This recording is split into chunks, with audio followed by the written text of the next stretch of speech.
wasiirka wasaaradda arrimaha gudaha iyo dawladaha hoose ee dowlad goboleedka Hirshabelle Mudane Maxamed Cali Caadle ayaa maanta magaalada Jowhar ee gobolka Shabeellaha Dhexe waxa uu ku soo xiray tababar u socday 150 ruux oo kamid ah shacabka ku nool magaalada Jowhar ee caasimadda Hirshabelle isagoona sidoo kale wasiirka furay tababar cusub oo ay qaadan doonaan 90 ruux oo dhalinyaro ah kuwaas oo iyana la bari doono nidaamka dawladaha hoose oo iminka dadaalo ay ugu jirto wasaaradda arrimaha gudaha iyo dawladaha hoose ee dowlad goboleedka Hirshabelle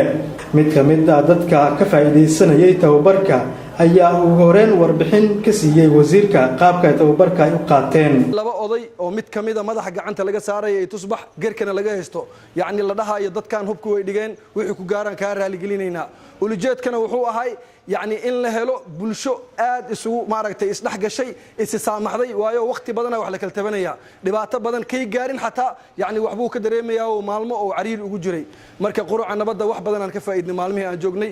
معلن آدم أو كمد هاتا وبرياش يا إسناك هذلي قابك هاي وبحناين توبرك أي قادناين بقول يكنتم روح أو كمد شعب كنول مجالد الجوهر يقبل كشبيلها الدحيل شن معلومات يا لوسو جبي سجاشن نمانت أيوب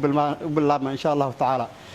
وأسيد هذا ولكن الدليلات أذكر ميسي مهمة توبرك وحواي إن برشة أي استرحم بحسه أو نقطة برشة كده وتلباتوي كلا صام مري وأنا أودي أرجريسن وحيابها صوص عد إن أي مارسنا بتقولي أكون قبسة كران إن شاء الله تعالى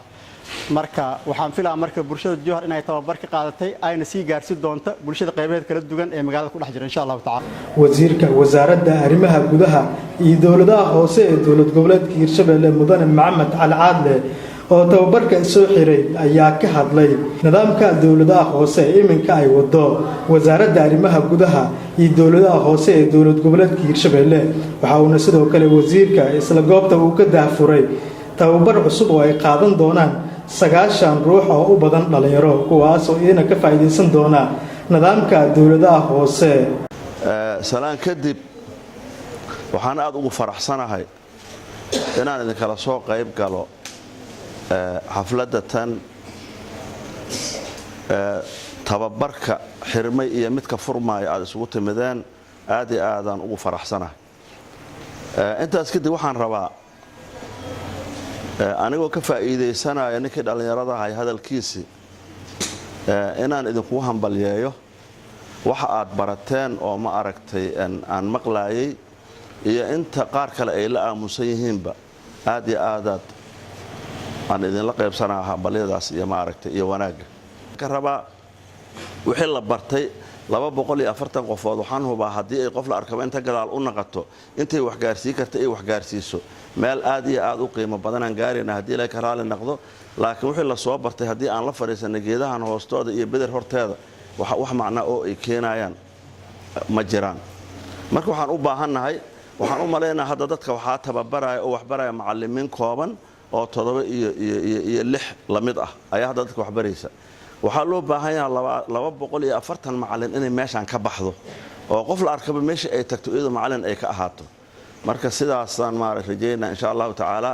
waxaan u soconaa inaan goolihii deegaanka dooranno waqtiyada soo socda haddii la ka raali noqdo waxaan u soconaa in aan nolosha bani aadamka oo ma aragtay bani aadamku ku nool yahay anigu waa ka dhacsanahay waa ka maqanahay inaan nolosha bani aadamka aan ku soo naqano aadan ugu faraxsanahay odayaasha waaweynaa iyo akhyaartii inay meeshaan horteeda hadda ay fafadhiyaan oo dadkan ma aragtay ayagu metela dadka metela ayaga waaye qof la soo magacaabo meel ka timid wax ma metesho marka ayagana waxaan leeyahay insha Allah taala